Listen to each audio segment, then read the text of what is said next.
No Dia das Mães, meu filho pediu meu cartão emprestado. Disse que era para um presente. Ele pagou uma viagem inteira para os sogros, cunhados, toda a família. Menos eu. Fiquei olhando para a tela do celular por 1 minuto.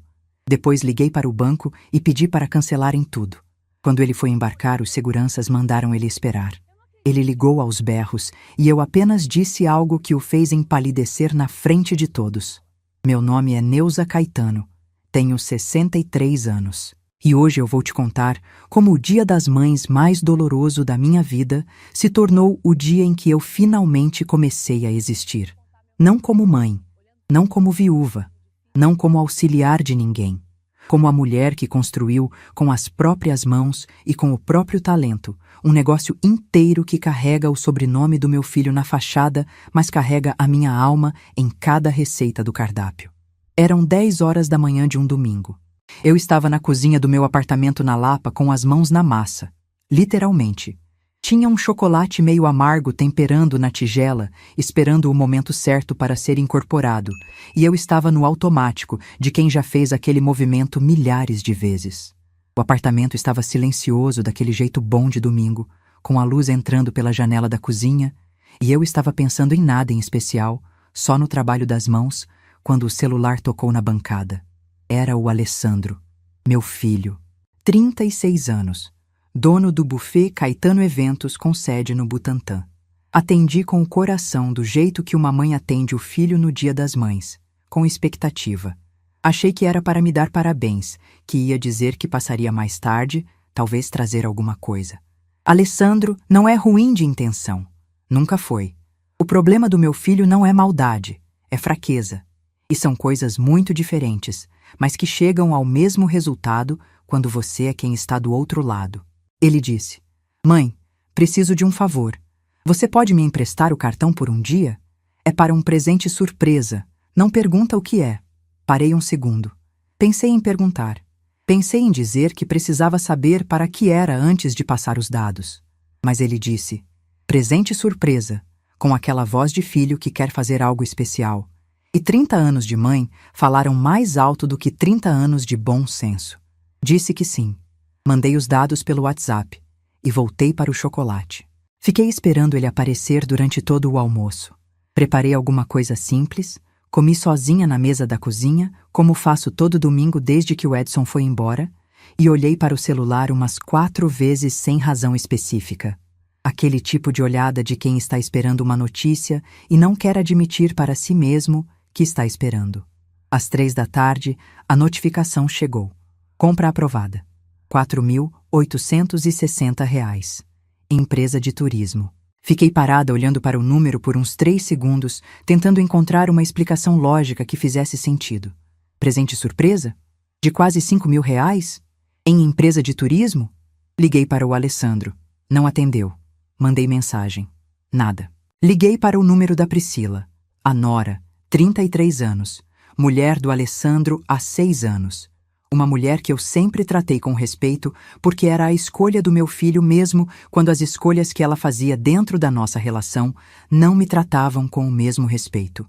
Ela atendeu depois de 4 toques, com uma voz que estava claramente no meio de outra conversa.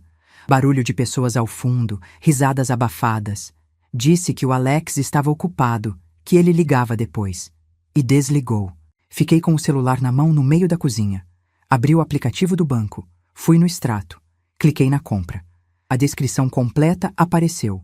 Agência de turismo, pacote Maragogi, Alagoas. Abri o site da agência numa busca rápida. Encontrei o pacote.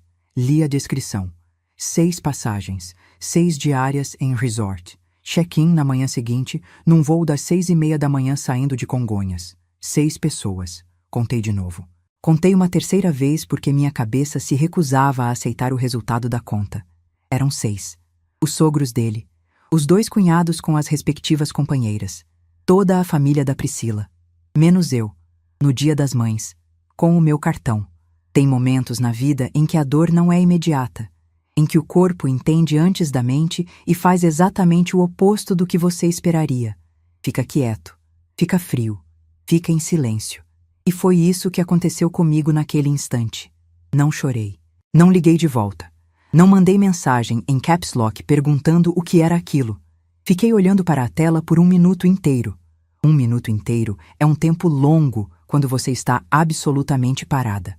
Depois abri o contato do banco. Liguei para o número do cartão e pedi o cancelamento da transação por uso não autorizado. A atendente perguntou se eu havia emprestado o cartão. Eu disse que havia emprestado para uma finalidade diferente e que o uso tinha sido indevido. Ela processou. Disse que a compra seria estornada e que o estabelecimento receberia a notificação de cancelamento naquele mesmo dia. Eu agradeci, desliguei e olhei para o relógio. Eram quase 11 da noite. Minha mãe tinha ligado de Sorocaba às 4 da tarde para me dar parabéns. Ficamos 40 minutos na linha, ela me contando das flores que meu irmão tinha levado para ela, eu respondendo com a voz de quem está presente, mas está em outro lugar ao mesmo tempo. Depois de desligar, eu tinha ficado parada no escuro da sala por um tempo, que não sei dizer quanto foi. Tirei o bolo do forno que eu tinha colocado no automático horas antes. Estava pronto. Cobri com um pano. Lavei as formas. Guardei os ingredientes. Fui tomar banho. Não dormi bem, mas dormi. Às 5h40 da manhã seguinte, meu celular começou a tocar com aquela insistência de quem tem o dedo no botão sem parar. Era o Alessandro. Deixei tocar 2 vezes. Atendi na terceira. A voz que ouvi não era a voz do meu filho chegando para me enfrentar. Era a voz de um homem em pânico. Disse que o cartão tinha sido bloqueado, que o sistema da companhia aérea estava mostrando problema no pagamento, que os seguranças do aeroporto tinham pedido para o grupo aguardar enquanto verificavam a situação, que a Priscila estava passando mal de nervoso, que os sogros estavam sem entender nada. Perguntou se eu sabia o que tinha acontecido, se tinha sido erro do banco, se eu podia ligar para desbloquear. A voz dele era de filho pedindo socorro, não de empresário avaliando situação. Esperei ele terminar. Depois disse, com a voz mais tranquila que já usei na minha vida: e eu vivi 63 anos, então estou falando de muita calma. Não foi erro do banco, Alessandro, fui eu. Silêncio absoluto do outro lado. Ele disse: o quê? Eu disse: quando você pousar, liga para o Dr. Augusto. Ele vai explicar o resto. E desliguei, porque era tudo o que precisava ser dito naquele momento. O resto, eu ia construir com cuidado, com as mãos, como sempre fiz, com o tempo que cada coisa precisa. Mas agora eu preciso te contar uma coisa que você ainda não sabe. Uma coisa que o Alessandro também levou tempo para entender completamente. E que a Priscila só foi entender quando já era tarde demais para fazer qualquer diferença. O cartão bloqueado foi só o estopim. O que vinha por baixo era uma história de 30 anos. Senta aqui comigo, porque o que vem agora muda tudo o que você acha que entendeu até aqui. Eu aprendi a fazer doce com a minha mãe, que aprendeu com a mãe dela, que aprendeu com a mãe dela antes disso. Não é frase poética, é contexto. Porque o que eu carrego não é só habilidade técnica. É um sistema de pensamento sobre sabor, textura, combinação e memória afetiva que foi sendo refinado por gerações e que nas minhas mãos virou algo que nenhuma escola de gastronomia ensina porque não tem como ensinar. É intuição cultivada ao longo de dezenas de anos de erros e acertos que ficaram registrados em um único objeto. Um caderno. Não é metáfora. É um caderno físico, de capa dura, com as páginas amareladas nos cantos, porque eu comecei a escrever nele em 1993 e nunca parei. 236 receitas. Cada uma com a descrição do processo no meu estilo, com as observações de temperatura, de ponto, de variação por estação do ano. Com as notas de quando eu testei uma versão nova e o que aconteceu. Com os nomes que eu dei para cada criação, nomes meus, escolhidos por mim, que descrevem o que cada doce é na minha cabeça.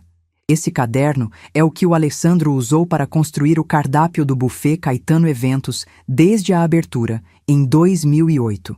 Deixa eu te contar como o buffet começou.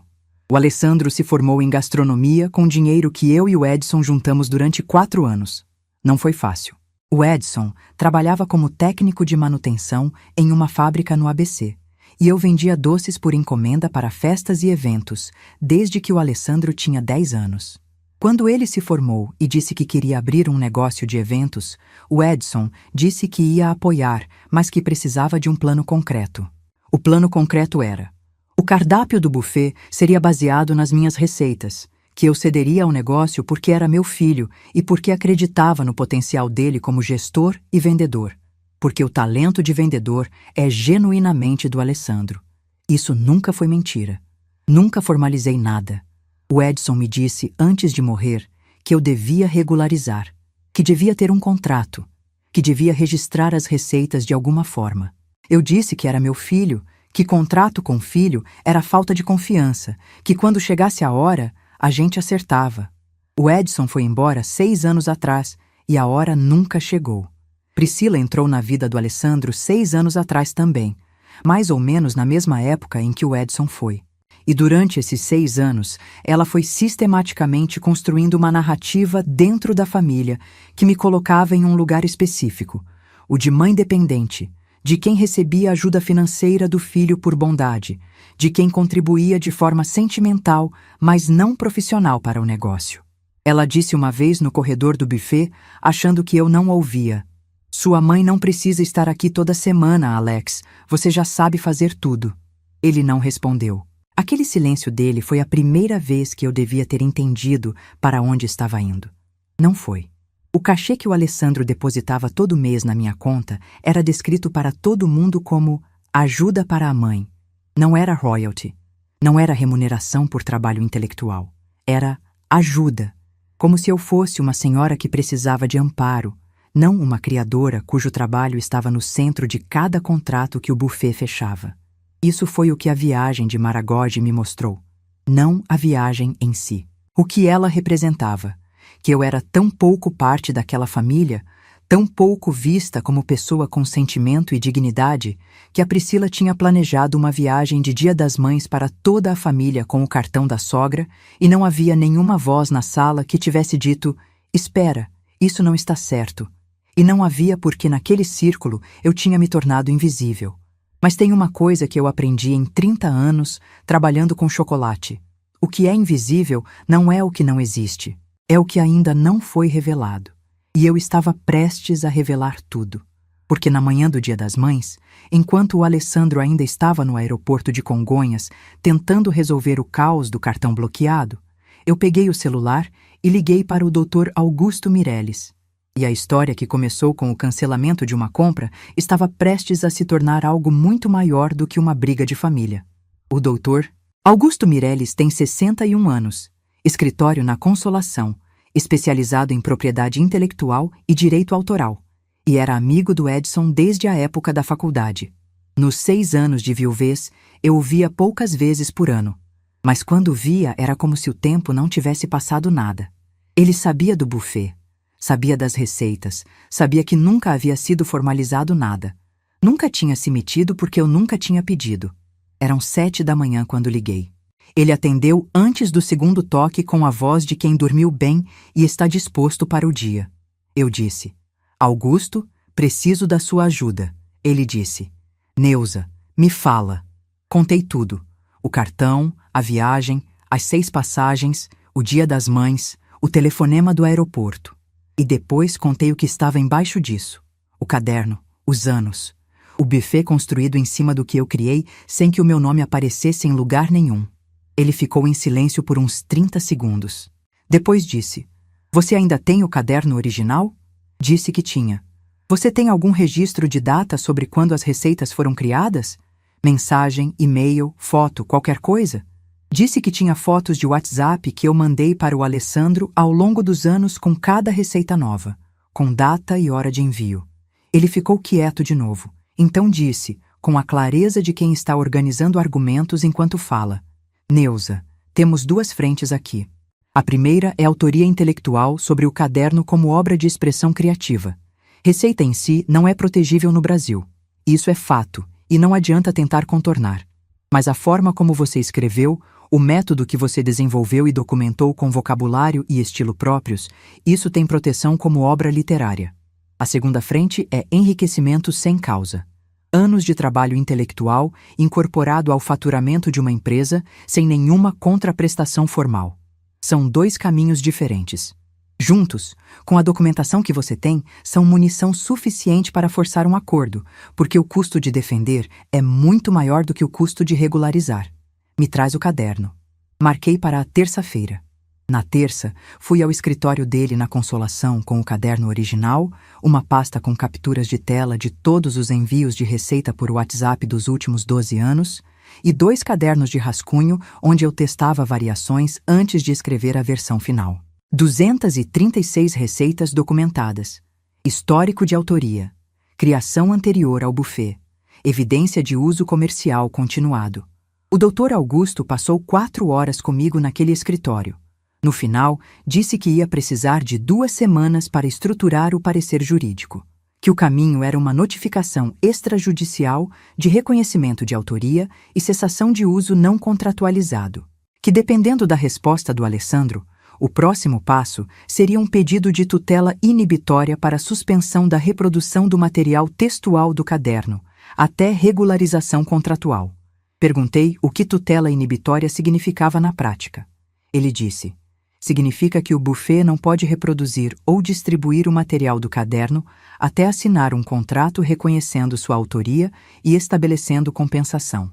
Sem resolver, o risco jurídico vira parte do passivo da empresa. Nenhum negócio em operação aguenta isso por muito tempo. Eu ouvi tudo. Guardei tudo. E depois, naquela mesma tarde, liguei para a Carminha. Carminha Esteves tem 66 anos e nós nos conhecemos em 93, num curso do Senac que nenhuma das duas se lembra o nome completo. Mas as duas se lembram da mesa onde ficamos sentadas porque a cadeira da Carminha rangia toda vez que ela se mexia e isso foi motivo de risada por 15 semanas seguidas. Em 30 anos de amizade, ela nunca me pediu uma receita que eu não dei. E eu nunca precisei pedir nada que ela não ofereceu antes que eu terminasse de perguntar. Ela tem uma escola de confeitaria em Pinheiros, com lista de espera de 3 meses. Quando liguei e contei o que estava acontecendo, ela ouviu tudo em silêncio. Eu sei quando a Carminha está pensando de verdade porque ela fica sem dar retorno verbal nenhum, sem sem é isso, sem nada. Fica absoluta no silêncio. Quando terminou o silêncio, ela disse: Neuza, você quer dar aula na minha escola? Eu disse que não tinha pensado nisso. Ela disse: pensa, porque as suas receitas ensinadas por você valem mais do que qualquer cardápio de buffet. E aqui você tem nome, você tem crédito, você tem autoria em cima de cada coisa que sai das suas mãos. Fiquei 3 dias pensando. No 4º dia, liguei de volta. Disse que sim. Você não vai acreditar no que aconteceu na sequência, mas fica aqui comigo, porque isso é só o começo do que estava por vir. Antes de continuar, preciso te perguntar uma coisa. Se você recebesse aquela notificação do banco no Dia das Mães, R$ 4.800 numa agência de viagens, 6 passagens, toda a família do seu filho embarcando sem você, o que você teria feito? Teria cancelado igual eu? Ou teria engolido mais uma vez? Me conta nos comentários. Depois eu te conto o que aconteceu quando ele pousou. Na quinta-feira daquela semana, a campainha do meu apartamento tocou sem aviso. Fui abrir. Era o Alessandro, sem a Priscila. Cara fechada, roupas de trabalho, os olhos de quem não dormiu direito, mas não ia admitir isso. Fiz gesto para ele entrar. Ele entrou e sentou na cadeira da cozinha, a mesma cadeira onde ele sentou 1000 vezes desde criança. A mesma cadeira que estava no mesmo lugar desde que eu me lembro, encostada na parede perto da janela. Coloquei água para ferver, porque é o que faço quando não sei o que vai acontecer. Ele disse que a notificação do Dr. Augusto tinha chegado ao escritório do buffet, que o advogado dele tinha lido e dito que era um caso real, que havia fundamento, que dependendo de como o processo se desenvolvesse, o impacto poderia ser severo. Disse isso com uma voz que não era de filho. Era de empresário avaliando risco. Eu coloquei a xícara na mesa e sentei na frente dele. Disse, olhando direto para ele: Alessandro, eu nunca quis te prejudicar. Passei 30 anos ajudando você a construir esse negócio porque era meu filho e eu acreditava no que você estava fazendo. Mas você usou o meu cartão sem me contar a verdade. Pagou uma viagem para a família toda no Dia das Mães e não me convidou. E quando eu liguei perguntando o que estava acontecendo, você não atendeu. Então me diz, o que eu deveria ter feito? Ele abriu a boca. Eu continuei. Não precisa responder agora, mas precisa entender uma coisa. O problema não é a viagem. O problema é o que a viagem mostrou. Que você não me vê. Nunca me viu. Só viu o que eu podia dar. E o que eu dei tem nome. A partir de hoje, esse nome é o meu. Silêncio na cozinha. O barulho da água fervendo era o único som. Ele disse que a Priscila tinha planejado a viagem, que ela não tinha incluído eu porque achava que eu não ia querer ir, que ele não tinha questionado porque confiava no julgamento dela. Eu disse: "Você confia mais no julgamento dela do que no seu próprio?" Ele não respondeu. Eu disse: "Tem uma proposta formal no documento do Dr. Augusto. Lê com cuidado. Quando você decidir o que vai fazer, me liga." Ele saiu sem tomar o chá. Tomei o dele também. Fiquei sentada naquela cozinha depois que a porta fechou e pensei em tudo que eu não tinha dito. Em tudo que eu poderia ter dito. Nas vezes que eu via Priscila tratar o buffet como se fosse herança, que ela já tinha direito antes do casamento terminar. Nas vezes que o Alessandro ficou em silêncio quando devia ter falado.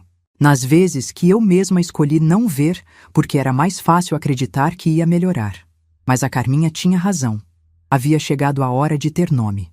Enquanto o processo jurídico caminhava, eu estava montando algo que ninguém ainda sabia completamente. Nem o Dr. Augusto, nem a Carminha, nem o Alessandro. Estive 3 dias seguidos na escola da Carminha conversando sobre logística. Ela me mostrou o espaço, as bancadas, os fornos, as bancadas de mármore onde o chocolate pode ser temperado do jeito certo. Me apresentou para as alunas da turma em andamento, sem dizer meu nome completo, só como uma amiga que vai fazer uma visita.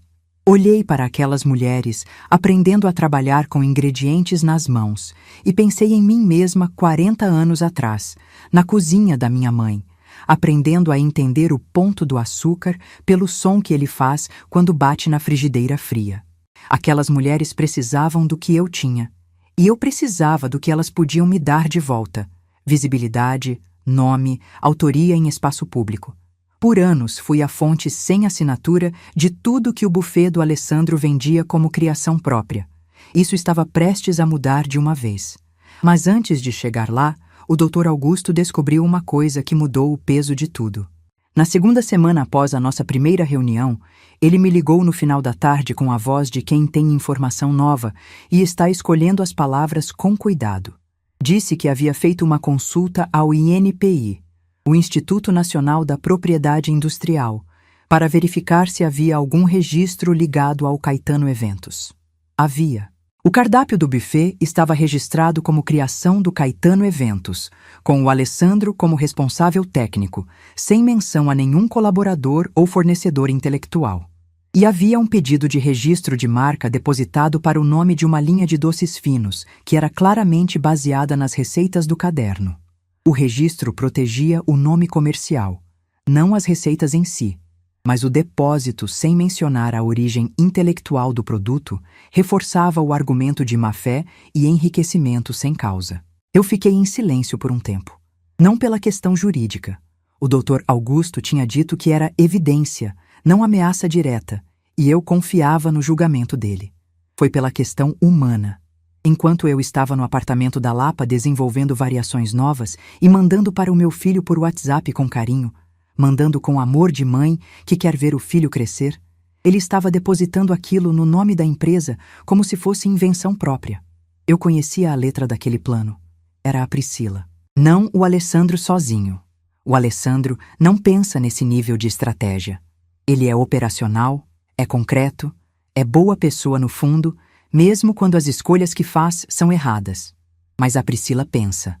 A Priscila planejou. A Priscila olhou para o buffet no começo do casamento e viu patrimônio a ser consolidado.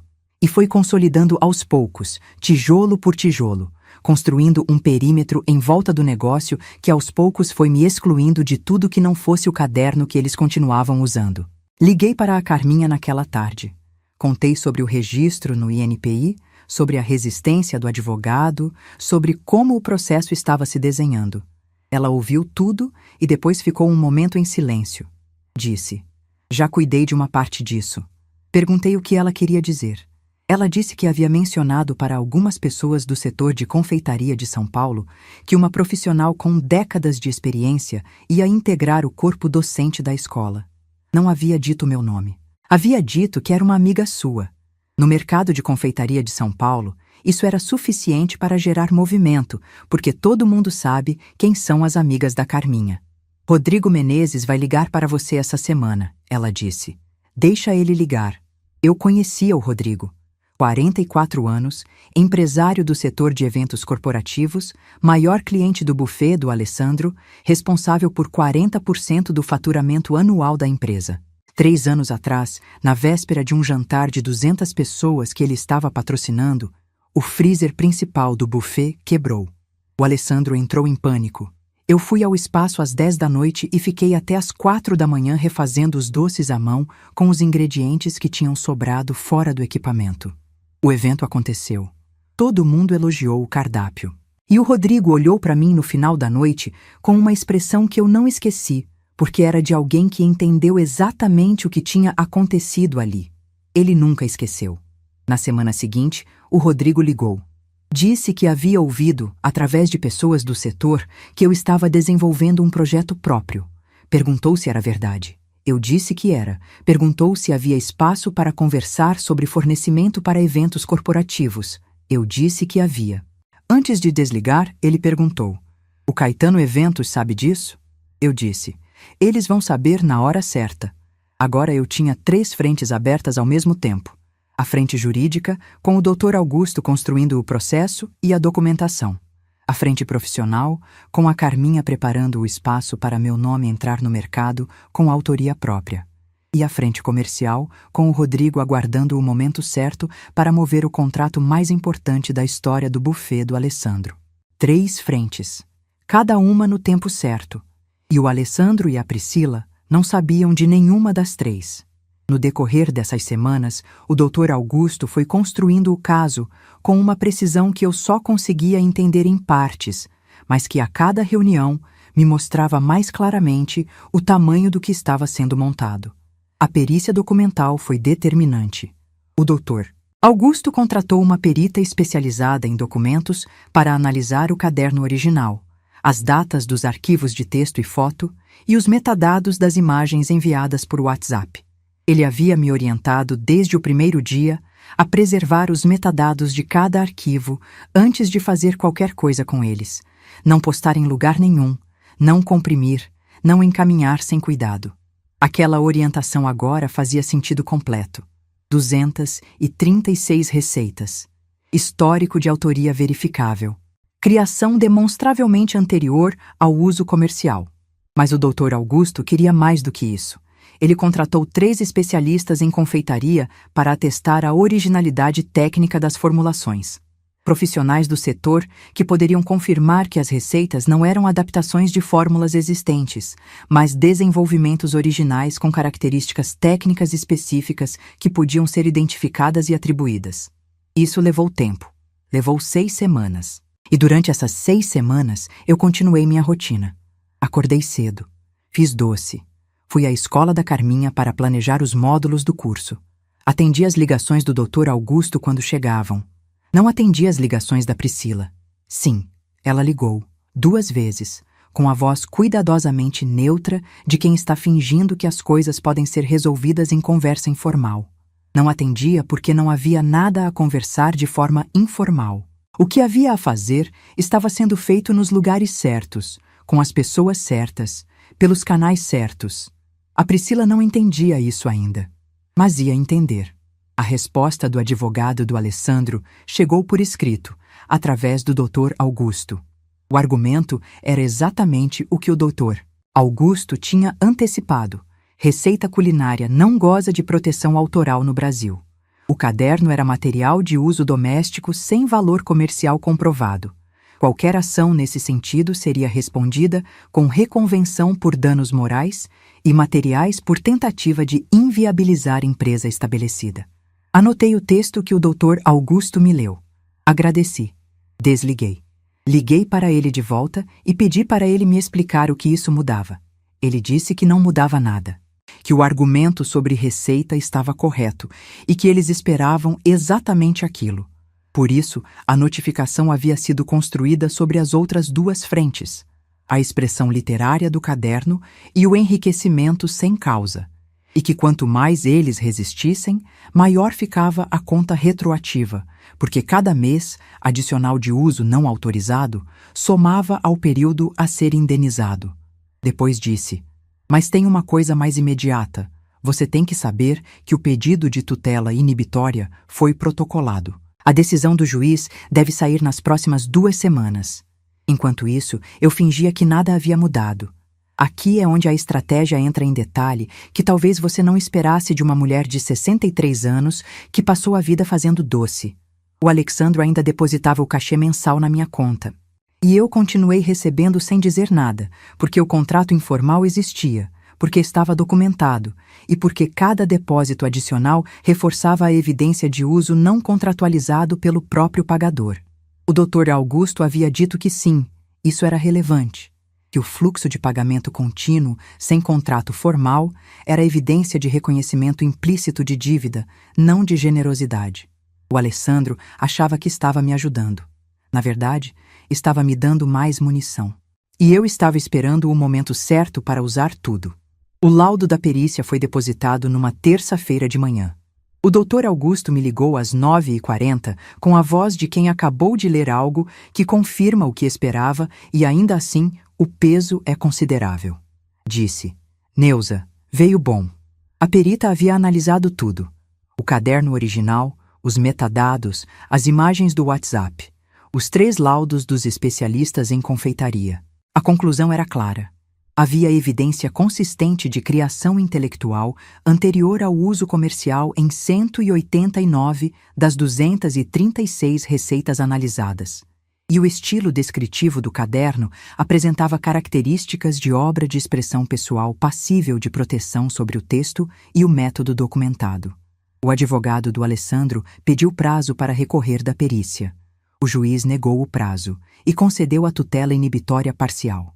Suspensão da reprodução e distribuição do material textual das 189 receitas identificadas até regularização contratual, com reconhecimento de autoria e estabelecimento de compensação. Sem o material, o cardápio que o buffet usava para captar contratos e treinar equipe ficava em limbo jurídico. O Alessandro recebeu a notificação judicial numa quinta-feira à tarde, enquanto o buffet estava no meio da preparação para um evento corporativo marcado para o sábado. O evento era do Rodrigo Menezes. O Rodrigo recebeu na sexta de manhã uma ligação do buffet informando que haveria alteração no cardápio por questões operacionais. O Rodrigo me ligou às 10 da manhã. Eu disse que sabia, que lamentava o transtorno, que se ele precisasse de alternativa para o sábado, eu podia ajudar a indicar um fornecedor confiável. Ele ficou em silêncio por um momento. Depois disse: "Neuza, o contrato anual vence em 2 meses. Eu não vou renovar com o Caetano Eventos. Quando o seu projeto estiver estruturado, me liga." Desliguei e fiquei quieta por uns 2 minutos na varanda do apartamento com o celular na mão. 30 anos de trabalho que ninguém via estavam prestes a aparecer em plena luz do dia. O confronto aconteceu no escritório do Dr. Augusto, numa manhã de abril. Mesa grande de madeira escura, janelas altas que deixavam entrar a luz da consolação, aquele cheiro de papel e café que escritório de advogado de verdade tem. O Dr. Augusto de um lado, com uma pasta que ocupava metade da superfície da mesa. Eu ao lado dele, com a postura de quem passou a vida temperando chocolate na pedra. Ereta, calma, presente, os olhos abertos. Do outro lado, Alessandro, e a Priscila, e o advogado deles. O Alessandro estava pálido. Aquela palidez de quem passou semanas tentando encontrar uma saída e chegou naquela sala sabendo que não havia. Ele não me olhou quando entrou. Foi direto para a cadeira e ficou com os olhos na mesa. A Priscila tinha um controle facial que eu reconhecia de 6 anos de almoço de domingo. A expressão de quem está calculando enquanto parece tranquilo, os olhos ligeiramente estreitados, os lábios numa linha reta, a postura levemente inclinada para frente, como se estivesse pronta para qualquer movimento. Ela olhou para mim quando entrou. Eu a olhei de volta com a mesma tranquilidade com que olho para um bolo quando ele ainda está no forno. Sem urgência. O tempo faz o trabalho. O advogado deles era um homem de uns 40 e poucos anos com um terno bom e uma pasta fina. Entrou depois dos dois. O doutor Augusto começou a ler os termos da proposta de acordo. Primeiro ponto. Reconhecimento formal da minha autoria sobre o caderno e as 189 receitas com registro em contrato assinado e registrado em cartório. Segundo ponto, pagamento de compensação retroativa pelos 5 anos de uso comercial não contratualizado, calculada sobre uma porcentagem do faturamento documentado do buffet nesse período. Os documentos fiscais do buffet haviam sido solicitados via ofício judicial e estavam juntados no processo. A conta era feita sobre números reais, não sobre estimativas. Terceiro ponto. Direito de uso continuado condicionado ao pagamento de royalty mensal a partir da assinatura. O advogado do Alessandro disse que o valor retroativo era desproporcional. O doutor Augusto abriu a pasta e colocou sobre a mesa a planilha do cálculo retroativo, com os documentos fiscais como base. Disse, com aquela clareza de quem não está argumentando, está informando. Esse é o resultado de uma conta simples, baseada nos documentos que estão juntados no processo.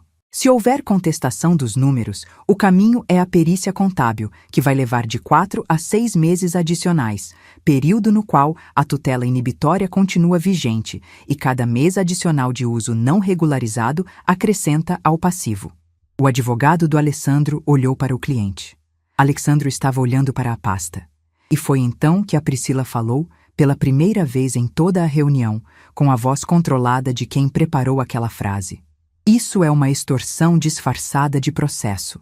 Eu a olhei diretamente. Deixei um segundo de silêncio. Depois disse, com a mesma tranquilidade com que tira o bolo do forno quando está no ponto. Priscila, extorsão é usar o cartão da sogra no Dia das Mães para pagar viagem que não inclui ela. O que eu estou fazendo se chama remuneração por trabalho intelectual. Silêncio na sala. O advogado do Alessandro olhou para o cliente. O cliente não olhou para a esposa. Ficou com os olhos na pasta do doutor Augusto. A Priscila virou o rosto para o Alessandro. Aquele movimento que eu tinha visto 1000 vezes em 6 anos de almoço de domingo. O movimento de quem espera que o outro recoloque o controle da situação onde ela quer. O movimento de quem passou anos usando o silêncio do marido como instrumento. O Alessandro não a olhou. Ficou com os olhos na pasta. E foi naquele silêncio dele, não na minha frase, não nos documentos sobre a mesa, que o controle dela sumiu de verdade. Eu vi acontecer. Vi o momento exato em que aquela expressão calculada cedeu 1 milímetro. E o que apareceu por baixo foi algo que eu não esperava ver na Priscila. Desamparo. Ela não estava com raiva. Estava percebendo que perdera. O advogado pediu 10 minutos de conversa com os clientes. Saíram os 3 para um corredor. Voltaram em 8. O Alessandro estava de volta com a mesma palidez de antes. A Priscila estava de volta com a expressão neutra de quem já decidiu qual vai ser o próximo movimento, e ele não é aqui. O advogado deles disse que os clientes estavam dispostos a discutir os termos do reconhecimento e compensação, mas que precisariam de ajustes no valor retroativo. O Dr. Augusto disse que havia espaço para negociação no percentual aplicado, mas não na base de cálculo nem no período coberto.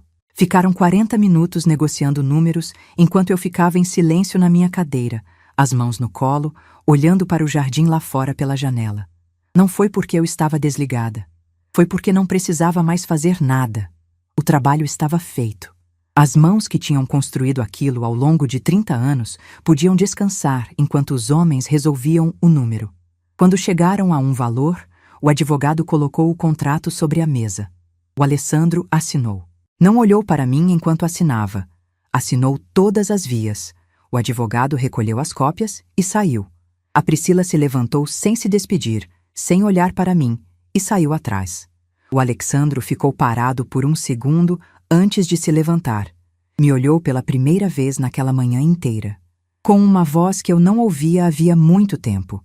A voz do menino, não do empresário, não do fraco que tinha deixado a esposa tomar decisões que deviam ser dele. Mãe, eu errei muito. Eu disse. Eu sei. Ele foi embora. Eu fiquei sentada por mais 1 minuto na cadeira depois que a porta fechou. O Dr. Augusto fez um gesto discreto na direção da janela, como se indicasse o mundo lá fora, e disse: Neuza, foi bem feito. Eu disse: ainda não acabou. Ele concordou com a cabeça. Você acha que acabou? Fica aqui comigo porque o que vem nos próximos atos é o que a Priscila preparou de volta. E foi a maior ameaça que eu enfrentei em toda essa história. Pensei que a assinatura daquele contrato era o fim do conflito. Não era. A Priscila não era o tipo de pessoa que aceita a derrota sem pelo menos tentar uma última jogada. Eu devia saber disso. Conhecia ela há 6 anos, mas achei, com a ingenuidade de quem acabou de ganhar uma batalha grande, que a assinatura tinha fechado o capítulo. A jogada dela chegou numa quinta-feira à tarde. Uma ligação de número desconhecido. Atendi pensando que era algo relacionado ao processo, alguma pendência administrativa. Era um homem que se identificou como advogado especializado em direito de família, dizendo que representava Alexandro Caetano em uma questão relacionada à guarda dos netos. Eu não entendi na primeira frase. Pedi para ele repetir. Ele disse que o seu cliente, em razão do estado emocional da mãe paterna e das ações recentes que haviam gerado instabilidade familiar severa, estava considerando medidas preventivas para proteger o bem-estar das crianças durante o período de conflito. Fiquei parada. Não havia crianças. O Alessandro e a Priscila não tinham filhos. Eu sabia disso. Mas a Priscila tinha uma sobrinha de 6 anos de quem eu era próxima, filha do cunhado mais novo com quem eu mantinha uma relação genuína, independente de tudo, e a menção de crianças, naquele contexto, era um recado. Era uma sinalização. Eu posso construir uma narrativa em torno de qualquer coisa que você ama. Era uma ameaça velada e eu entendi na hora. Depois que desliguei, fiquei em pé na sala por um momento com aquele frio no peito que só aparece quando algo toca o que você não consegue defender com documentos ou com processos.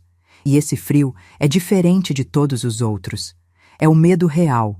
Não de perder dinheiro, não de perder causa, mas de perder a possibilidade de contato com pessoas que você ama e que dependem de você de um jeito diferente. Liguei para o Dr. Augusto naquela mesma tarde. Ele ouviu com atenção. Ficou em silêncio por um momento. Depois disse, com a voz que eu já havia aprendido a reconhecer, como a de quando ele está escolhendo cada palavra. Neuza, esse movimento tem um nome técnico e é chamado de litigância de má-fé. Não há ação real aqui.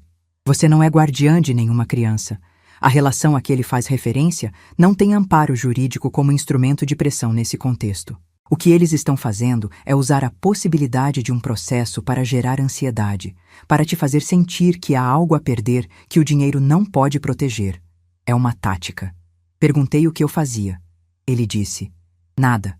Você documenta essa ligação, me manda os dados do número e eu registro como tentativa de intimidação. Isso vai na pasta.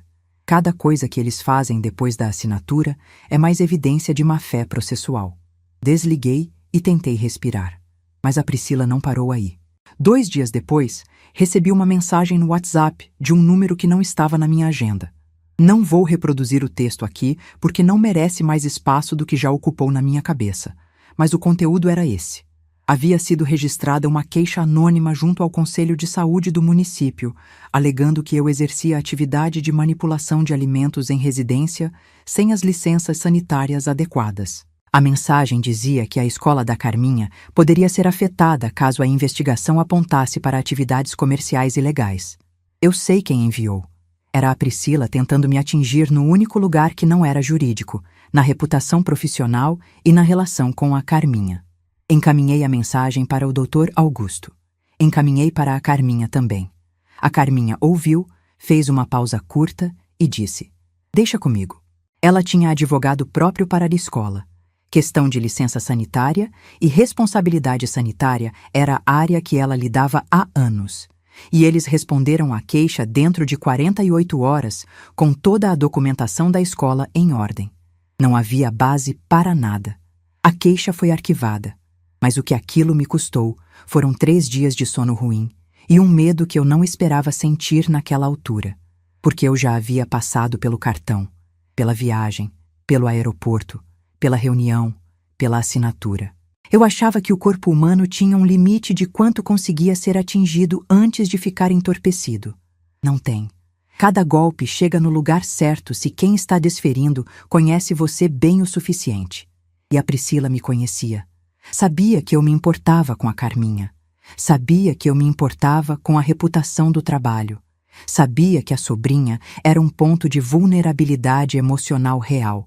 Ela havia usado tudo isso de propósito. E foi aí, nas 3 noites de sono ruim, olhando para o teto do apartamento da Lapa, que eu tomei a decisão final. Não sobre o processo jurídico. Esse estava resolvido. Sobre o que eu faria com o resto. A Carminha me ligou na manhã da quarta-feira seguinte com uma voz que eu reconhecia como a de quando ela está prestes a resolver alguma coisa. Disse: Neuza, preciso te contar uma coisa sobre a Priscila. Eu disse que estava ouvindo. Ela disse que uma das alunas da escola, uma mulher que trabalhava no setor de eventos e que conhecia o circuito de fornecedores de São Paulo, havia contado que a Priscila estava, discretamente, tentando negociar o cardápio do buffet com outro fornecedor de confeitaria. Não o cardápio protegido pelo contrato, o cardápio novo que ela estava tentando desenvolver sem as receitas com outro profissional. Estava tentando construir uma versão do buffet que não dependesse de mim. O que ela não sabia, o que o Alessandro provavelmente também não sabia, era que o profissional que ela estava tentando contratar era egresso da escola da Carminha, e que a Carminha tinha ligado para ele na semana anterior. A Carminha disse: ele não vai fechar com ela, mas não é só isso. Pausou. Disse: eu soube por fontes do setor que a Priscila abriu um MEI no mês passado no próprio nome. Ela está tentando registrar uma empresa de buffet separada, usando o CNPJ próprio dela. Fiquei em silêncio. Então entendi. A Priscila não estava planejando defender o buffet do Alessandro. Estava planejando abandonar o barco e construir o próprio, usando o que pudesse carregar antes de sair. E o que ela queria carregar era o cardápio. O que ela não entendia, o que ficou claro para mim naquele momento de uma forma que me deu uma calma absoluta, era que o cardápio agora tinha o meu nome em contrato registrado em cartório. Não havia nada para carregar. Liguei para o Dr. Augusto. Contei sobre o MEI da Priscila. Ele disse sem hesitar: qualquer uso do material protegido pelo contrato em uma empresa de terceiro, inclusive a empresa da esposa, configura violação direta do acordo. Se ela tentar usar uma única receita do caderno em qualquer produto comercial sob qualquer nome, estamos de volta ao juiz com descumprimento de acordo e pedido de indenização majorada. Disse: ela sabe disso? Ele disse: vai saber quando receber a notificação preventiva que vou protocolar ainda essa semana. A notificação preventiva foi despachada na sexta-feira. A Priscila recebeu na segunda-feira seguinte. Não tive mais notícias dela depois disso. Mas a história ainda não havia chegado ao ponto onde eu precisava que chegasse. O contrato estava assinado. As ameaças haviam sido arquivadas. A notificação preventiva estava protocolada. O processo jurídico havia se resolvido da forma que o Dr. Augusto havia previsto desde o primeiro dia. Mas havia uma coisa que ainda não havia sido feita. Uma coisa que não era jurídica, não era financeira, não era estratégica. Era sobre o nome. O meu nome. 30 anos de trabalho que ninguém associava a mim publicamente. 30 anos em que cada trufa, cada bolo, cada mesa de doces finos que o buffet Caetano Eventos servia era fotografada, postada, elogiada, e nenhuma dessas fotos tinha o meu nome. Tinha o nome do buffet, tinha o nome do Alessandro, tinha o nome da Priscila às vezes, nas legendas dos posts, fazendo pose ao lado das mesas. O meu nome não estava em lugar nenhum.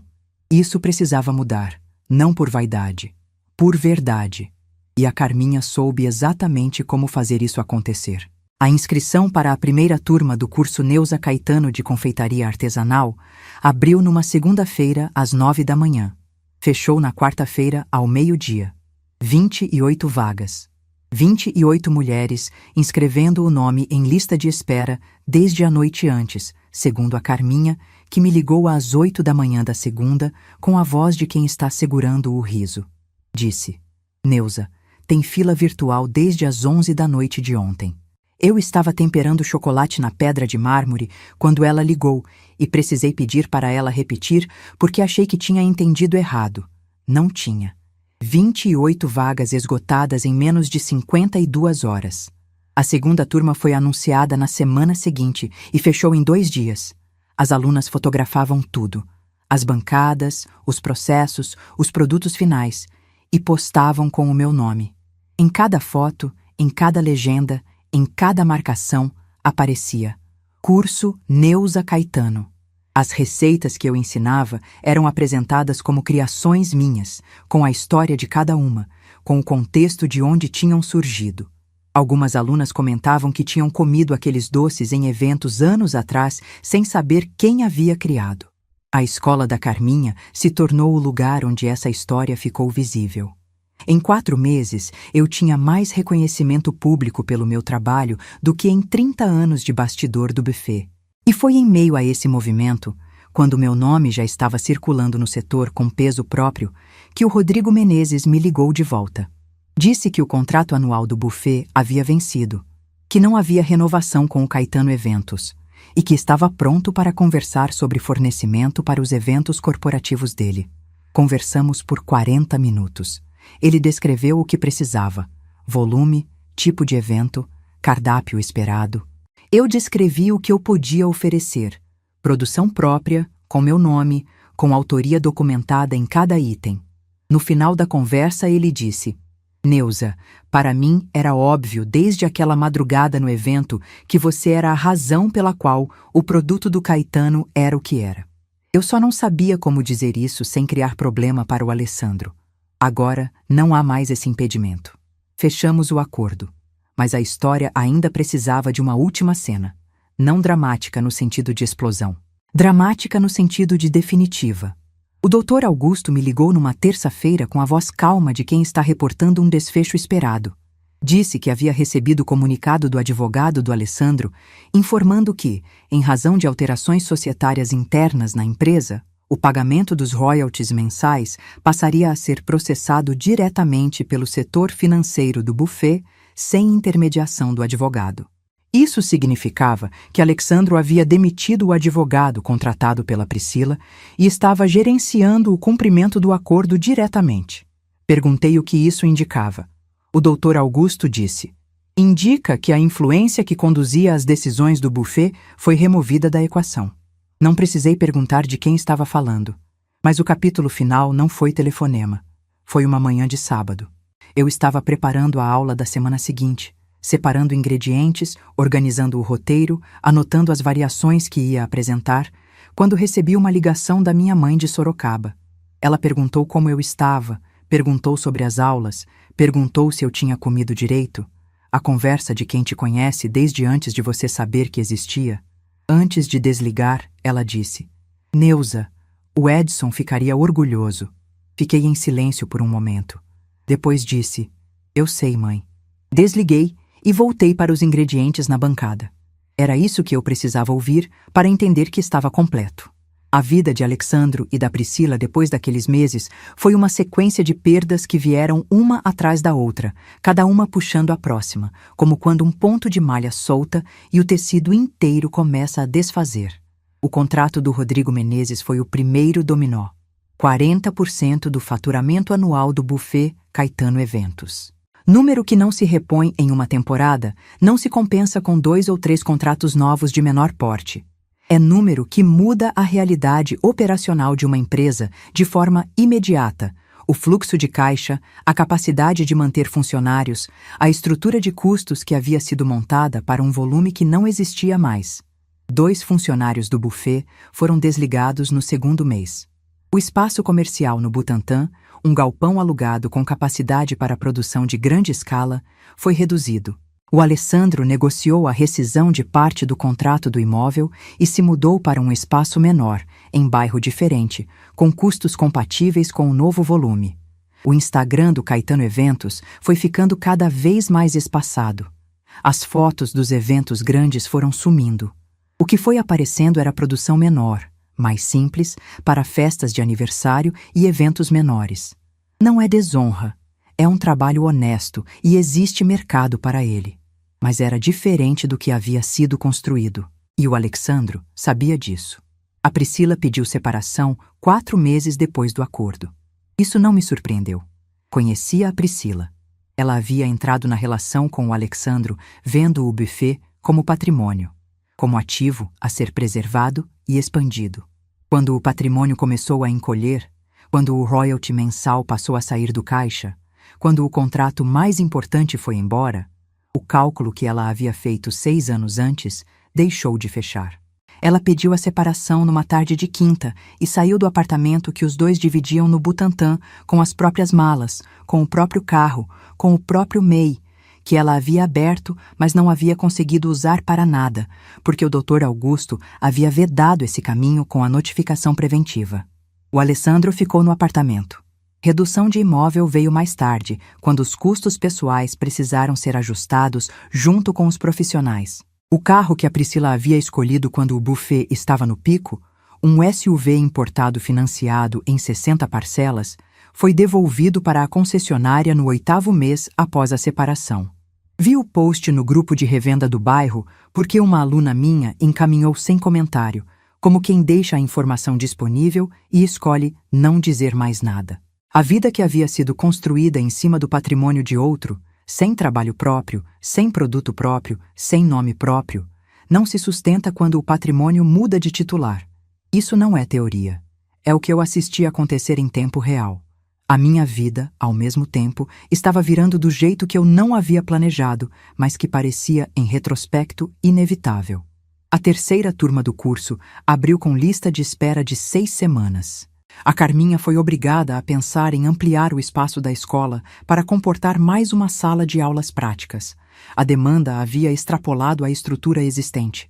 Conversamos sobre isso durante um almoço em Pinheiros numa tarde de outubro, com cafés na mesa e uma tarde de outono paulistano entrando pela janela, e eu pensei, eu nunca tinha almoçado em Pinheiros numa tarde de semana assim, com esse tipo de agenda, discutindo o crescimento do meu próprio projeto.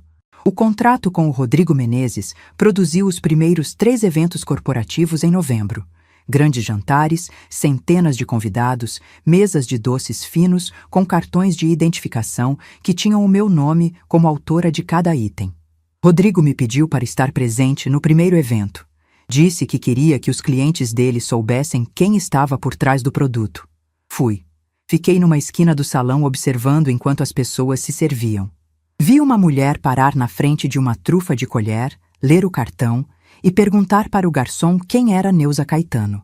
O garçom disse que era a criadora da receita, que ela era doceira artesanal com 30 anos de experiência, que estava presente no evento. A mulher olhou ao redor e me encontrou ali na esquina. Me cumprimentou. Disse que a trufa era extraordinária. Eu agradeci. Fui embora cedo porque tinha aula na manhã seguinte.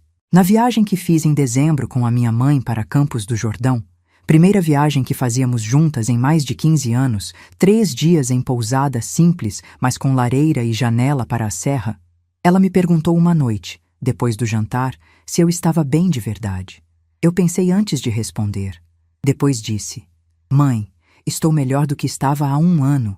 Não sei se estou bem da forma que se fala quando tudo é fácil, porque não é fácil, mas estou no lugar certo. Ela disse que era tudo o que ela precisava ouvir. Ficamos mais 1 hora acordadas olhando para o fogo da lareira sem falar muito, e foi um dos melhores momentos do ano. O Alexandro me ligou num domingo de fevereiro, ligação rápida, voz contida, da forma que ele fala quando não sabe exatamente o que vai dizer, mas sabe que precisa dizer algo. Perguntou como eu estava. Eu disse que estava bem, que as aulas iam bem, que minha mãe havia vindo de Sorocaba na semana anterior. Ele perguntou se ela estava bem. Eu disse que estava ótima. Houve um silêncio.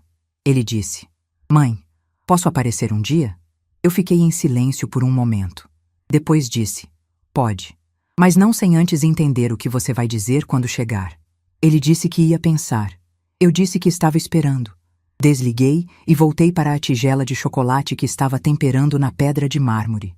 Não fechei a porta, mas também não abri de par em par como se nada tivesse acontecido. Há uma diferença entre perdoar e esquecer. Há uma diferença entre deixar alguém entrar de volta na sua vida e deixar alguém entrar como se o erro não tivesse peso. O Alexandro é meu filho. Sempre vai ser. Mas ser mãe não significa apagar o que aconteceu. Significa, quando chegar o momento certo, sentar na mesa com um chá e ouvir o que ele tem a dizer. Só que o momento certo é quando ele estiver pronto para dizer a verdade inteira. Não a versão onde ele errou por influência da esposa, não a versão onde as circunstâncias o levaram, mas a versão onde ele olha para o que ele escolheu e chama pelo nome. Ainda não chegamos lá, mas eu aprendi a esperar o ponto certo. O Edson sempre dizia que eu tinha paciência de confeiteira, que eu esperava o tempo certo de cada coisa sem ansiedade. Eu achava que ele estava elogiando minha técnica. Só entendi depois, muito depois, que ele estava descrevendo meu caráter. 30 anos eu esperei o momento certo para usar o que construí. Não foi planejado, não foi estratégico desde o começo. Foi só uma mulher que sabe que nada que é verdadeiramente seu pode ser tomado por completo, porque a origem fica com quem criou, independente do nome que aparece na embalagem. O chocolate tem memória. Ele volta ao ponto quando você sabe o que está fazendo, assim como eu. Se essa história te tocou, se inscreve no canal agora para não perder o que vem por aí. E a próxima história que está aparecendo na tela agora? Ela é ainda mais pesada do que essa. Clica e vem comigo.